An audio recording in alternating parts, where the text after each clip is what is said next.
Šajā darbā sniegšu nelielu ieskatu klasterēšanā, kas tā tāda ir, kur to izmanto un kādi ir daži no tās algoritmiem. Kā redzams, mani sauc Kristaps Draunieks un esmu no ETF RMC1 kursa students. Tad, kas tā tāda klasterēšana? Klasterēšana ir statistiskas klasifikācijas tehnika, kur datus sadala grupās jeb klasteros. Un katrā no klasteriem tiek apvienoti dati ar līdzīgām, bet ne identiskām īpašībām.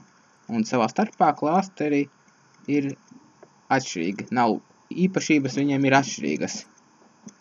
Un mēs tādā veidā varam lielu datu grupu sadalīt daudzās mazākās grupās, jeb klasteros. Tas ir ļoti efektīvi, ja mums vajag, piemēram, aplūkot tikai kādu mazāku grupu, nevis visu lielo pilno konkrēto, visu pilno grupu. Tad, kur to izmanto? Viena un tām ir mašīnu mācīšanās, tas ir mākslīgās intelekta apakšnozare, kura nodarbojās ar tādu algoritmu izstrādi, kura ļauj datori uzlabot lēmumu pieņemšanu. Tas ļoti, var teikt, ļoti pareizi darīts. Objektu atpazīšanā. Tad tas ir, piemēram, saistībā ar sejas atpazīšanas funkciju fotokamerās. Bilžu analīzē pēc digitālām bildēm mēs varam pilnībā identificēt cilvēku, visu viņu informāciju par viņu uzzināt. Un kā arī bioinformātikā, tā ir zinātne, kurā izmanto matemātikas un informātikas metodes, lai atrisinātu dažādas ar bioloģiju saistītas problēmas. Tālāk sniegšu nelielu ieskatu klastēšanas algoritmos. Kā redzams, ir doti 4, bet kopumā to ir daudz vairāk. Un katru konkrētu algoritmu, lai zinātu, kurā brīdī, kur izmantoja konkrētu algoritmu, vienkārši nosaka eksperimentālā veidā. Kurš dos precīzāku rezultātu, tas arī tiks izmantots. Tad ir hierarhiskais, centroidu bāzētais, distribution, tas sadalījuma un density blīvuma bāzētais. Tad ir hierarhiskais. Tad redzam kreisajā pusē datus, vienkāršus datus, un mēs viņus varam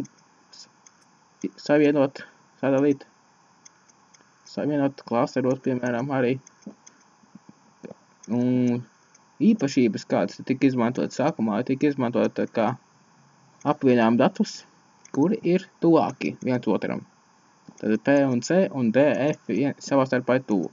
Un pēc tam šos apvienojam kopā un pielikam A, jo tas ir tālāk. Kā redzams, varam iegūt visus elementus vienā grupā. Un šo var veikt arī otrā virzienā, kad no vienas lielas grupas mēs varam iegūt visus elementus. Un tas viss atkal grafā veidā. To var attēlot, tad centroidu bāzēties algoritmus